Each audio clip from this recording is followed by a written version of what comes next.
The Harrington Foundation's Centennial Gala was meant to be a celebration of legacy, wealth, and influence. Crystal chandeliers glowed above marble floors, and guests in designer evening wear filled the ballroom with polite applause. At the center of the evening was Aya Morton, a respected clean energy executive invited to be honored for building Brightwave innovations from nothing into an industry leader. She arrived calmly, dressed in a peach silk gown, her posture confident and unhurried, accustomed to rooms where power gathered. As Aya stepped further into the ballroom, a ripple of attention followed her. Some guests smiled, others whispered, and several phones subtly lifted to capture her entrance. The mood shifted abruptly when Preston Harrington III, 14 years old and overflowing with inherited arrogance, pushed through the crowd. A crystal goblet dangled from his hand, red wine catching the light. His parents, Gregory and Melissa Harrington, watched with amused anticipation. Without warning, Preston stopped directly in front of Aya. His lips curled into a smirk, and before anyone could intervene, he raised the goblet and poured the wine over her head. Gasps cut through the room as liquid spilled down her hair, face and dress, staining the silk a deep red. The sound of dripping wine echoed against the marble floor. For a brief moment, time seemed to freeze. Then laughter broke the silence. Melissa clapped as if she were applauding a performance, lifting her phone to record. Gregory chuckled, dismissing the act as harmless fun. Around them, guests hesitated, unsure whether to look away or keep filming. The humiliation was public, deliberate, and meant to diminish her. I did not move. She stood perfectly still, wine soaking into her gown and skin. Her face remained composed, betraying no anger, no panic. What no one in that room understood was that this moment was not the end of her story. It was the beginning of something far more dangerous for the Harrington family. Before the evening could continue, a quiet certainty settled over Aya. She had seen cruelty like this before, dressed up as entitlement. She also knew power when she felt it. The wine dripping from her dress was temporary. The consequences of this act would not be. No one noticed the shift inside her, but it was absolute. While cameras rolled and whispers spread, Aya made a silent decision. She would not react the way they expected. She would not give them chaos. She would give them consequences. The Harringtons believed this night belonged to them. They were wrong. This was the moment their carefully protected image cracked. A single act meant to humiliate had exposed everything they thought untouchable. And though no announcement had yet been made, the foundation of their empire had already begun to shake. Aya remained standing, silent, steady while the room buzzed. History was quietly pivoting, unnoticed by those laughing. The gala would be remembered for this moment, whether they liked it or not. Aya remained where she stood as the laughter echoed around the ballroom. Wine slid from her hairline, traced her jaw, and soaked into the silk of her gown, yet her expression did not change. Guests expected outrage, tears, or at least a sharp response. What they saw instead was stillness. It was the kind of calm that unsettled people more than anger ever could. Years of navigating hostile boardrooms had taught her that control was power, and she refused to surrender it now.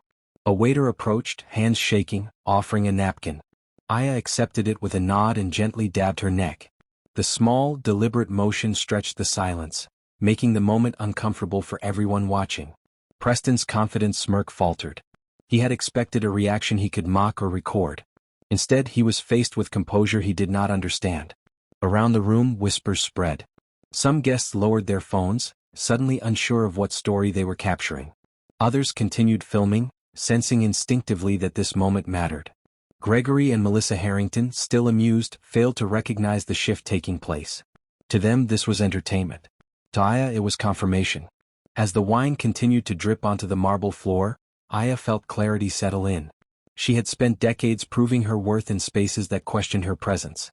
She knew how quickly respect could be withdrawn and how often dignity was tested. This incident stripped away any remaining doubt about the people she was dealing with.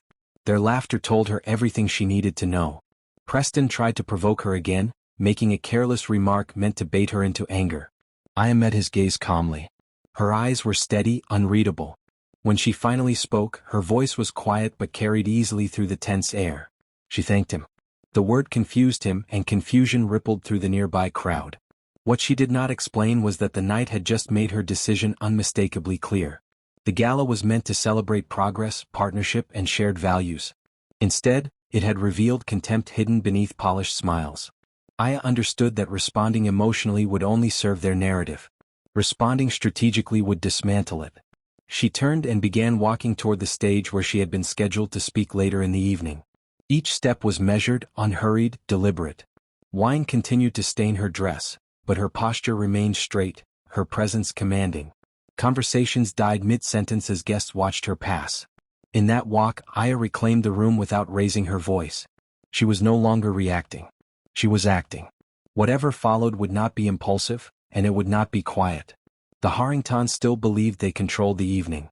They did not yet realize that Aya Morton was about to redefine it entirely. Aya reached the stage amid a heavy silence that followed her like a shadow. The soft glow of the spotlights highlighted the wine stains on her gown, making them impossible to ignore. Every eye in the ballroom was fixed on her now. The murmurs faded, replaced by an uneasy stillness. This was not how the evening was supposed to unfold, and everyone felt it. She took her place behind the podium, resting her hands lightly on its edges. Her breathing was steady, controlled. Cameras continued recording, but no one interrupted. Aya looked out across the sea of faces, some sympathetic, some curious, others calculating how this moment might affect them. Gregory Harrington stood stiffly among his circle, his smile thinning as uncertainty crept in. "Good evening," Aya began, her voice clear and composed. The simplicity of her tone contrasted sharply with the chaos of moments earlier. "I had prepared remarks tonight about collaboration, innovation, and shared progress." She paused briefly, letting the room lean toward her words. "However, recent events require a different message." A subtle shift rippled through the crowd. Gregory's expression tightened. Melissa lowered her phone slightly, sensing that this was no longer entertainment. "Effective immediately," Aya continued, Brightwave Innovations is withdrawing from all negotiations regarding the proposed $650 million strategic partnership with Harrington Energy Group. The reaction was immediate. Shocked gasps, whispers, and sharp intakes of breath swept through the ballroom. Conversations collided into noise. Gregory's face flushed as realization struck. Melissa's phone dipped fully now, her expression frozen. Aya did not raise her voice. She did not need to. "Our company's values are built on integrity, respect, and accountability," she said. "We choose our partners based on alignment with those principles. Tonight has made it clear that such alignment does not exist here."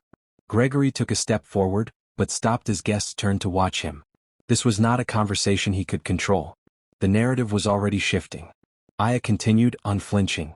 "We all make choices," she said evenly. "And we all live with the consequences of those choices." Her gaze briefly found Preston in the crowd. His earlier confidence had vanished, replaced by uncertainty and fear. The silence that followed was absolute. Even the staff stood motionless. The decision had landed, irreversible and public. Years of negotiation, influence, and assumed dominance collapsed in a matter of seconds. "I wish you all a pleasant evening," Aya concluded. She stepped away from the podium, leaving behind stunned faces and a future rewritten in real time. As she descended the stage, the weight of what had just happened settled over the room. The Harrington Empire had not been attacked with anger or force, but with clarity. And clarity once spoken could not be taken back.